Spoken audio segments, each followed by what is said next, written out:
It's Aaron, and today we're going to talk a little bit more about Iran. I know that almost every one of my videos in the last couple of days has been about Iran, but it's a hot button issue, so I'm going to talk a little bit more about it today. But today's going to be a little bit different because today we're going to do a bit of a Q&A video. But again, it's a reverse Q&A video where I ask the question and y'all leave your answers in the description box or in the comment section down below. So my question to you is, why do you think that the United States military decided to bomb an Iraqi military base to kill one of the Iranian generals? Why do you think that is? Now, I've got my own crazy conspiracy theory running around in my head. It in no way is 100% accurate, and it might not be true at all, but I'm going to go through it a little bit with you right now because it's fun to speculate, at least a little bit, but a lot of this is very much like having a puzzle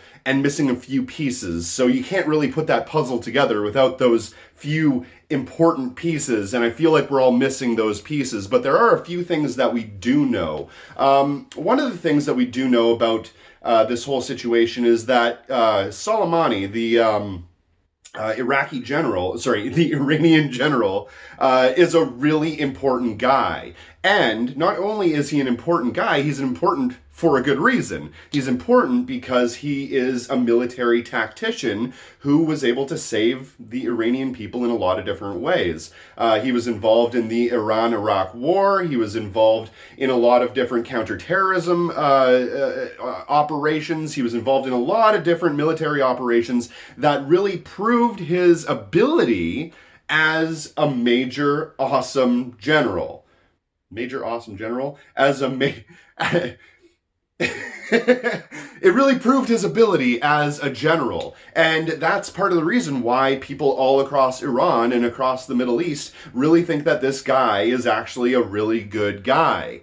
So that really makes me wonder, why is it exactly that the United States would go about murdering this guy? Now, it isn't because he's some sort of politician that was going to be the next in command after they, I don't know, took over the place and maybe killed Ayatollah Khomeini or the leader or whatever. He wasn't really that. He was something else.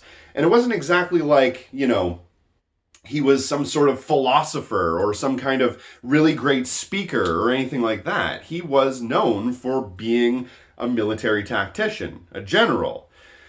So then it makes me wonder, why would they kill him? The only reason I can think of why you would kill a military tactician, somebody who isn't a politician or isn't an amazing speaker or isn't going to become the next leader of the country, the only reason why I can think of why they would kill this specific person is because he knows things that could be used against the United States. Now, that could be military strategy. Maybe he's one of the best generals that Iran had, and taking him out would make it a lot easier for the United States to eventually launch another war, or maybe there is some other reason. But that's kind of the reason that I'm going for, is I believe this military general was taken out because he's a really good general, and the United States wants to get rid of any Iran's really good generals, so when they eventually do go to war, which they've been talking about since the 70s,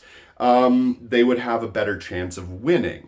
I think that might be part of it. And now, obviously, the United States had full knowledge. Now that we are talking about this after the fact, we know now that the United States had full knowledge that the missile attack was going to happen on that base in Iraq just recently, where Iran blew up a fucking military base in the middle of the desert, not killing anybody. The United States already knew about that hours before it happened. In fact, a lot of personnel are saying that they knew, if not the moment the missile was set up, or the moment the missile was launched, but they may have even known before the missile was launched, so they had plenty of time to evacuate and do all of those things. So the United States knew well in advance that this was going to be the retaliation that Iran was going to do.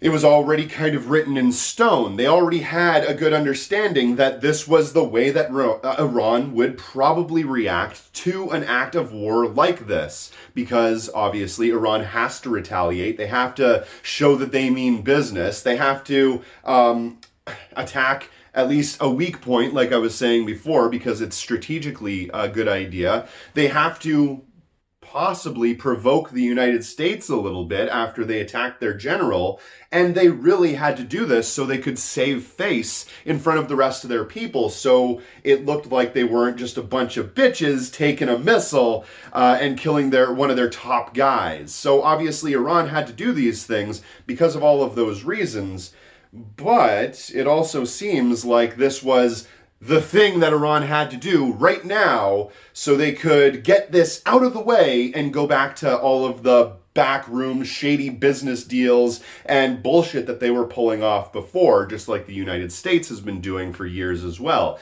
I don't imagine that the escalation of all of this shit that's been going down is going to reduce all that much. There's still going to be bombings that happen on infrastructure. They still might attack oil fields, or any ship that's leaving through the Strait of Hormuz is going to be a target. And also now there is the heightened threat that possibly the United Arab Emirates or Israel might be attacked by Iran, or Israel or the United Arab Emirates or Saudi Arabia might preemptively provoke another attack from Iran, which would make Iran have to respond. And if they attack one of these United States satellites like the United Arab Emirates or Israel, then obviously that would be the start of what we were talking about before, a possible world fucking war.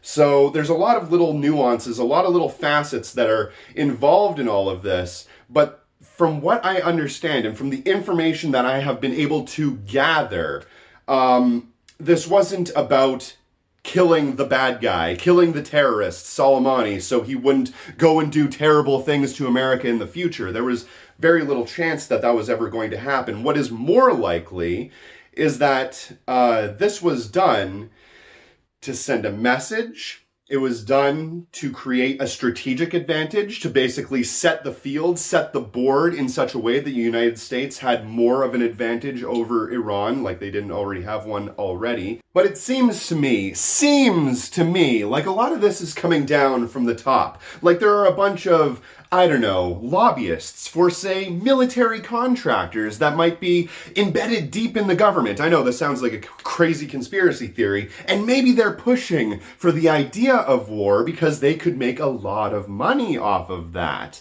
And maybe, just maybe, they were looking at this whole situation, this whole quagmire, and saying, you know, if you were to attack this general and kill this Iranian general in Iraq, I mean, it might sacrifice our strategic position of being able to be in Iraq and have military ground troops based there, but it also might open up an opportunity where we could go from just a random bunch of skirmishes with a bunch of terrorists in random places to having a real war with a real enemy, with a real military, which is exactly what the United States military contractors and the deep state, the military-industrial complex, has wanted to do for fucking ever.